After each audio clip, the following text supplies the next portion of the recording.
नमस्कार, मैं हूं राहुल सिन्हा। सत्ता के सभी न्यूज मित्रों का स्वागत है। सबसे पहले सत्ते पे सत्ता, यानी 7 खबरें और दिलचस्प जानकारियां। आज हम आपको हिमाचल के सीएम सुखविंदर सुक्खू के उस सत्ता संकट के बारे में बताएंगे जिसके प्रायोजक हैं कांग्रेस के बागी विधायक। वैसे सुक्खू ने कहा है कि सरकार 5 साल तक चलेगी, लेकिन कैसे, इस सवाल के आगे बड़ा प्रश्न सूचक चिन्ह घूम रहा है। फिर हिमाचल से हरियाणा तक वो हेलीकॉप्टर पॉलिटिक्स भी देखिएगा जिसने इस खबर को और दिलचस्प बना दिया है। इसके बाद आपको पश्चिम बंगाल के संदेश खाली लेकर चलेंगे, जहां से अब तक की सबसे चौंकाने वाली तस्वीरें TV9 भारतवर्ष के कैमरे में रिकॉर्ड हुई हैं। आज हम आपको शाहजहां शेख के वो सीक्रेट अड्डे भी दिखाएंगे जहां हमें कुछ एक्सक्लूसिव सबूत मिले हैं। फिर डीएमके के चाइनीज प्रेम वाली खबर जो उसने इसरो के लॉन्च पैड वाले विज्ञापन में दिखाई। ऐसे आरोप लगाते हुए पहले बीजेपी ने डीएमके के खिलाफ मोर्चा खोला और फिर इसकी कमान संभाली प्रधानमंत्री नरेंद्र मोदी ने। पीएम ने आज तमिलनाडु में रहकर तमिलनाडु की सरकार को कैसे खूब सुनाया, ये भी दिखाएंगे। फिर गुजरात के पोरबंदर में जब्त की 3100 किलो ड्रग्स की खबर, जिसकी तस्वीरें बहुत ही चौंकाने वाली हैं। इस ड्रग्स की कीमत 2000 करोड़ से भी ज्यादा है। इसका कनेक्शन कैसे पाकिस्तान से जुड़ गया है, ये भी समझेंगे। लेकिन पहले कुछ बड़ी खबरें देख लेते हैं। सीबीआई ने समाजवादी पार्टी के अध्यक्ष अखिलेश यादव को एक सम्मन भेजा है और अवैध खनन मामले में पूछताछ के लिए कल दिल्ली बुलाया है। अखिलेश इस केस में बतौर गवाह पेश होंगे।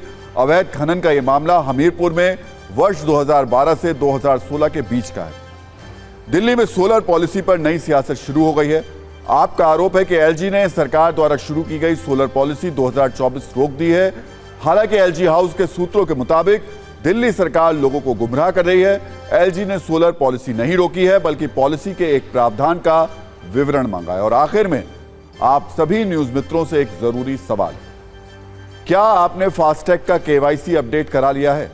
अगर आपने अब तक ऐसा नहीं किया है तो कल तक यह काम जरूर करवा लीजिए, वरना आपकी गाड़ी पर लगे फास्टैग को ब्लैक लिस्ट कर दिया जाएगा। तो आज सत्ता की शुरुआत हम एक ऐसे विज्ञापन से करने जा रहे हैं जो भारत की space agency Indian Space Research Organisation यानी इसरो की स्पेस सत्ता को नई शक्ति देने से जुड़ा है। लेकिन आज जब इस विज्ञापन को देश के कोने कोने में बैठे हमारे होनहार वैज्ञानिकों ने देखा होगा तो यकीन मानिए उन्हें बहुत अफसोस हुआ होगा। और इसी वजह से आज ये खबर राजनीति का नया लॉन्च पैड बन गई है। हम इसरो के उस लॉन्च पैड की बात कर रहे हैं जिसकी आज प्रधानमंत्री नरेंद्र मोदी ने तमिलनाडु में आधारशिला रखी है। लेकिन इसी लॉन्च पैड को लेकर तमिलनाडु की सरकार ने एक ऐसा विज्ञापन प्रकाशित करवा दिया जिसे देखकर आपको भी बहुत ही हैरानी होगी, क्योंकि इस विज्ञापन में जो रॉकेट दिखाया गया है वो तो हिंदुस्तान का है, लेकिन उस रॉकेट के ऊपर झंडा लगाया गया है चीन का। और यह विज्ञापन तमिलनाडु की डीएमके सरकार द्वारा छपवाया गया है। इसलिए अब बीजेपी इस ऐड के जरिए डीएमके पर चाइनीज एजेंडा चलाने के आरोप लगा रही है। हम आपको इस वक्त उस विज्ञापन की तस्वीरें भी दिखा रहे हैं जिसमें तमिलनाडु के मंत्रियों के साथ मुख्यमंत्री स्टालिन की तस्वीर छापी गई है, क्योंकि पीएम मोदी को इस लॉन्च पैड का शिलान्यास करना था, इसलिए उनकी तस्वीर भी इस विज्ञापन में है। लेकिन गौर से देखिए, तमिलनाडु की सरकार के इस विज्ञापन में आपको जो रॉकेट दिखाई दे रहा होगा उस पर चीन का झंडा लगाया गया है। इसलिए तमिलनाडु सरकार के इस विज्ञापन पर अब एक नया सियासी युद्ध भी शुरू हो चुका है। इस लॉन्च पैड की शुरुआत तमिलनाडु के कुलसेकर पट्टिनम में की जा रही है, लेकिन इसके ऐड में चीन का झंडा किस आधार पर छापा गया, तमिलनाडु की सरकार इस सवाल पर फंस गई है। इसी को लेकर आज प्रधानमंत्री मोदी ने भी तमिलनाडु सरकार पर चुन चुनकर जुबानी तीर चलाए और इसे सीधे सीधे वैज्ञानिकों का अपमान बताया। आज पीएम मोदी ने इसरो के नए और दूसरे लॉन्च पैड का शिलान्यास भी कर दिया। अब यह बहुत अफसोस की बात है कि जब हमारे देश के वैज्ञानिक स्पेस की सत्ता में बड़ी बड़ी कामयाबी हासिल करते हैं, नए नए इतिहास बनाते हैं, तब उन्हें क्रेडिट देने में कुछ लोग कंजूसी दिखाते हैं। और आज जब नया लॉन्च पैड मिलना इसरो के लिए एक बड़ी उपलब्धि है तो उसमें चीन का झंडा लगाकर उसमें नया विवाद पैदा कर दिया गया। आज पीएम मोदी ने इसी बात पर तमिलनाडु सरकार को खूब सुनाया। डीएमके एक ऐसी पार्टी है जो काम तो करती नहीं, लेकिन झूठा क्रेडिट लेने के लिए आगे रहती है। ये कौन नहीं जानता कि ये लोग हमारी स्कीम पर अपने स्टीपर चपका देते हैं। इन्होंने तमिलनाडु में इसरो लॉन्च पैड का क्रेडिट लेने के लिए चीन का स्टिकर चिपका दिया है। भाइयों बहनों, ये तमिलनाडु डीएमके के नेता, उन्होंने देखना अब संभव नहीं रहा, कुछ देख ही नहीं सकते हैं, और जो देख नहीं सकता है उसको क्या कहते हैं आपको मालूम है। और इसलिए भारत की प्रगति देखने को तैयार नहीं है, भारत के स्पेस की प्रगति देखने को तैयार नहीं है, और जो पैसे आप देते हैं, जो टैक्स तमिलनाडु के भाई बहन देते हैं, उन पैसों से उन्होंने एडवर्टाइजमेंट दिया, और एडवर्टाइजमेंट देकर के उसमें भारत के स्पेस का चित्र नहीं रखा। भारत के स्पेस की सफलता को वो दुनिया के सामने, तमिलनाडु के सामने रखना नहीं चाहते थे। उन्होंने हमारे साइंटिस्टों का अपमान किया, हमारे स्पेस सेक्टर का अपमान किया। अब प्रधानमंत्री के इस बयान और बीजेपी के आरोपों पर डीएमके की ओर से भी सफाई आई है, वो और भी ज्यादा चौंकाने वाली है। इसे हम आपको आगे दिखाएंगे, लेकिन पहले हम आपको यह समझाते हैं कि जिस लॉन्च पैड की आधारशिला तमिलनाडु में पीएम मोदी ने रखी है, वो इसरो के लिए कैसे बहुत फायदेमंद साबित होने वाला है। दरअसल तमिलनाडु के कुलशेखरपट्टिनम में दूसरे श्वेत पोर्ट के शिलान्यास से इसरो के पास एक नहीं बल्कि दो लॉन्च पैड हो जाएंगे। अनुमान है कि इसमें 2 साल का वक्त लग सकता है। वर्तमान में इसरो के पास पहला launch pad Satish Dhawan space centre में मौजूद है, जो आंध्र प्रदेश के श्रीहरिकोटा में स्थित है।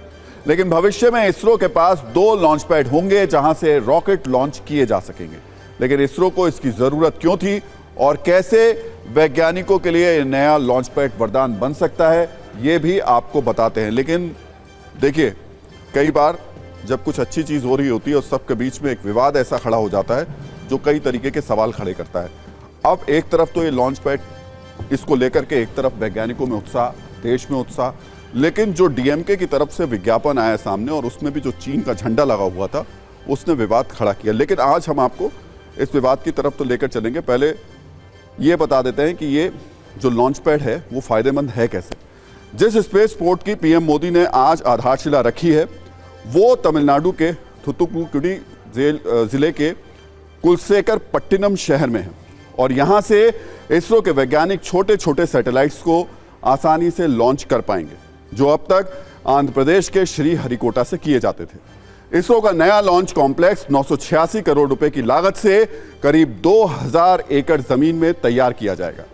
इसके लिए तमिलनाडु सरकार ने जमीन भी ट्रांसफर कर दी है, लेकिन इसे लेकर सरकार की ओर से जो विज्ञापन दिया गया, उसमें चीन का झंडा इस्तेमाल करना बहुत ही चौंकाने वाला है। बीजेपी का आरोप है कि डीएमके सरकार चीन का एजेंडा चला रही है। जवाब में डीएमके की ओर से जो सफाई आई है, उसे भी अब सुन लेते हैं।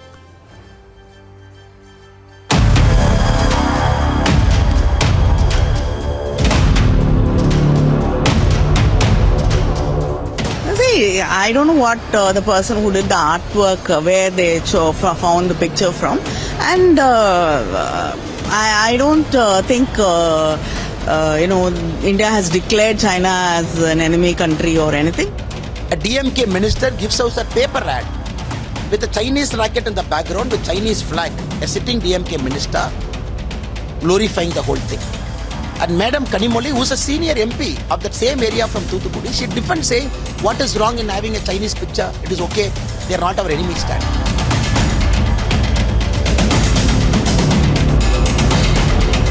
Just because you do not want to accept the truth, you're finding reasons to, divert the issue. That Now when the whole of India is celebrating that we are doing it the Indian way, we have the DMK people here glorifying China, glorifying Chinese people and glorifying their flag and everything. Nothing wrong. Everybody is our brother and sister, but this is an Indian first. That is why we are doing it the Indian way.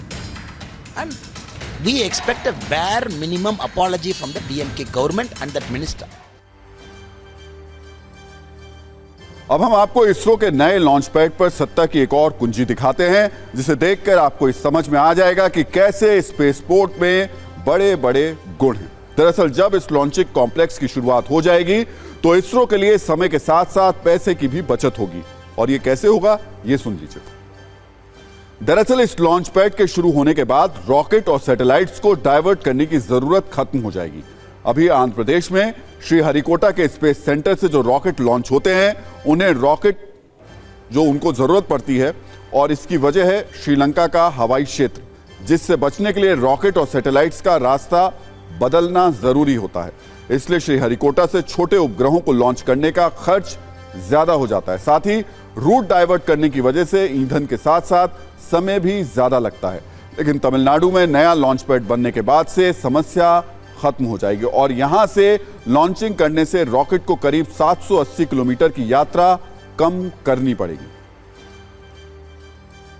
और अब इस खबर पर नजरिया 9। वैसे तो यहां सवाल सिर्फ एक विज्ञापन का ही नहीं है। डीएमके पर आरोप लग रहे हैं कि वो साइंस से लेकर सनातन तक बार बार चोट करती है, गहरे जख्म देती है, भाषा के आधार पर लोगों को बांटते हैं। साइंस वाला उदाहरण आपके सामने है। जबकि सनातन को लेकर डीएमके नेताओं की ओर से वक्त वक्त पर विवादित बयानों की पूरी वेब सीरीज लॉन्च होती रही है। और ऐसा करने में खुद तमिलनाडु के मुख्यमंत्री स्टालिन के बेटे उदयनिधि स्टालिन का नाम भी शामिल है, जिन्होंने कहा था कि सनातन को खत्म कर देना चाहिए। डीएमके के कुछ नेताओं ने तो सनातन की तुलना डेंगू, मलेरिया और एचआईवी तक से कर दी थी।